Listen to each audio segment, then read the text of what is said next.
Solo levelling का season 2 finally release हो गया है। आज उसका एक एपिसोड ड्रॉप हो गया है, मैंने देख लिया और भाई कहना पड़ेगा कि एनिमेशन क्वालिटी में जो जंप है वो काफी ज्यादा है सीजन 1 से, और माहौल बनना स्टार्ट हो गया है from the very first episode. तो आज की वीडियो में सोलो लेवलिंग के सीजन 2 के पहले एपिसोड के ऊपर बात करेंगे, तो फटाफट से पॉपकॉर्न लेके बैठ जाओ। वीडियो तो 5 मिनट की होगी पर लेके बैठ जाओ।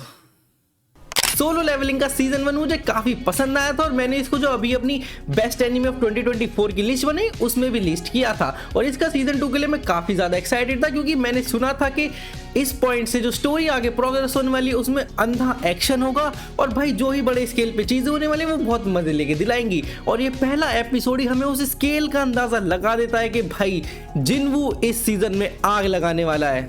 तो एपिसोड की स्टार्टिंग होती है जिनवू की बहन से, जो कि उसको बोल रही है कि मेरी स्कूल में आज टीचर मीटिंग थी और तू साढ़े यहाँ कैसे पड़ा हुआ है, जिसमें हमें फाइनली रिवील होता है जिनवू का पहला लुक इस सीजन में। और भाई कहना पड़ेगा कि लप्पू सा सचिन गीगा चैड बन चुका है।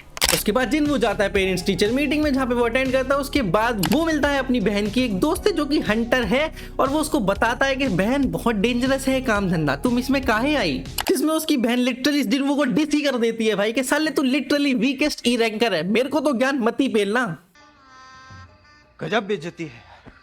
तो इन दोनों की इस कन्वर्सेशन के बाद स्टोरी थोड़ी सी इंटरेस्टिंग होनी स्टार्ट करती है, क्योंकि हमें इंट्रोड्यूस होता है एक बहुत ही मेजर कैरेक्टर इस सीजन का, जो कि होने वाला है वो जो पिछले सीजन में एक डोंगसू नाम का बंदा था जिसको जिनवू ने मार दिया था, क्योंकि वो जिनवू को ही फंसाना चाहता था उस गेट के अंदर और माल लूटना चाहता था। तो उसका भाई आ चुका है जापान में जिनवू से बदला लेने, और वो जिनवू और उसका जो दोस्त था वो डी रैंक वाला उन दोनों को ढूंढ रहा है। और भाई लिटरली इस बंदे की पर्सनैलिटी देख के ना कुछ मेरे को द रॉक जैसी तो याद आई। एकदम छोटे छोटे बाल है, नन्हे नन्हे से चौड़ा है, ऊपर से ऐसे देख के बात करता है साला।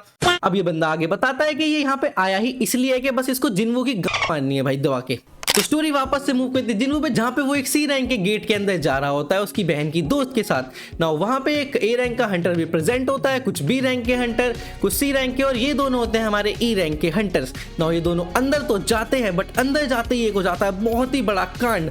वो गेट बन जाता है रेड गेट और वो लोग अंदर फंस जाते हैं। ना रेड गेट को स्टोरी में बताया गया है कि ऐसा गेट है जब नॉर्मल गेट कभी रेड गेट में कन्वर्ट होता है तो जो हंटर्स अंदर गए उन्हें एक आइसोलेट डंजन में फेंक देता है, जहां से ना बाहर आने का रास्ता है ना अंदर जाने का रास्ता है। बेसिकली अगर तुम स्ट्रांग नहीं हो तो तुम्हारे लगे ही लगे।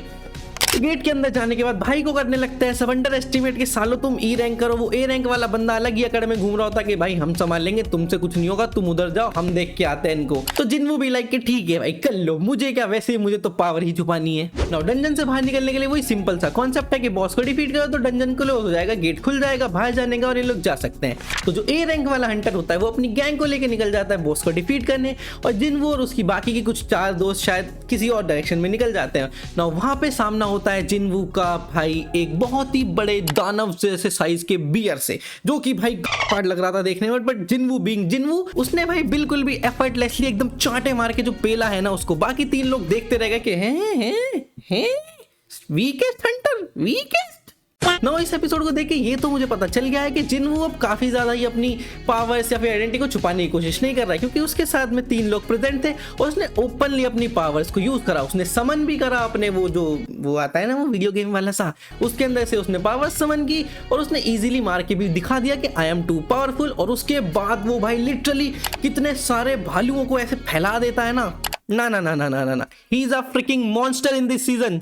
ना अंदर तो जिनवू अपनी पावर को बिल्कुल भी छुपा नहीं रहा है और बिल्कुल ही एक्सपोज कर रहा है, सबको दिखा रहा है। बट बाहर हमें पता चलता है कि जिनवू के लिए बढ़ चुकी है बहुत सारी दिक्कतें, क्योंकि हमें पता चलता है कि जिनवू पे बहुत सारे लोगों का शक जाने लग गया है कि वो एक ई रैंकर नहीं है और वो रीअवेकन हुआ है और अपनी पावर्स को छुपा रहा है। तो व्हाइट टाइगर गिल्ड के मेंबर्स वहां पे रेड गेट के सामने खड़े होकर ये बात कर ही रहे होते हैं कि अंदर संग जिनवू है, जो कि उन्हें लगता है कि रीअवेकन हुआ और वो अपनी पावर्स छुपा रहा है। और तभी एक लैम्बोर्गिनी है, पता नहीं कौन सी कार है, मैं बस ऐसे फ्लो में लैम्बोर्गिनी बोल दिया, प्लीज डोंट कॉपीराइट। अच्छा कैमरा इधर है, प्लीज डोंट कॉपीराइट।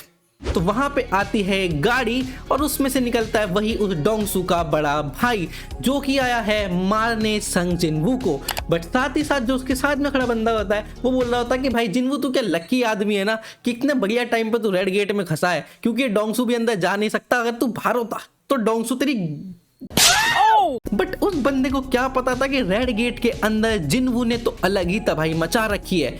हम लिटरली पहले ही एपिसोड में देख लेते हैं संग जिनवू की शैडो आर्मी को। वो बियर बॉस के अड्डे पे जाता है, वहां पे खड़ा होता है, बहुत सारे बेयर्स आने लगते हैं, तभी वो निकालता है अपनी पूरी की पूरी शैडो आर्मी को भाई। और उस मोमेंट में जो एनिमेशन क्वालिटी अपस्केल होती है ना भाई फाइटिंग की, मजा आ जाता है देख के। और जो शैडो क्लोन्स की शैडो क्लोन नारुतो सॉरी उस टाइम पे जो शैडो आर्मी की एनिमेशन थी, लाइक जो उनके ऐसे ऐसे करके वो होता है ना यार, वो फ्लो होता है और वो देख के काफी अच्छा लगा कि इतने सारे फ्रेम्स। ब्लू लॉक वालों सीखो कुछ।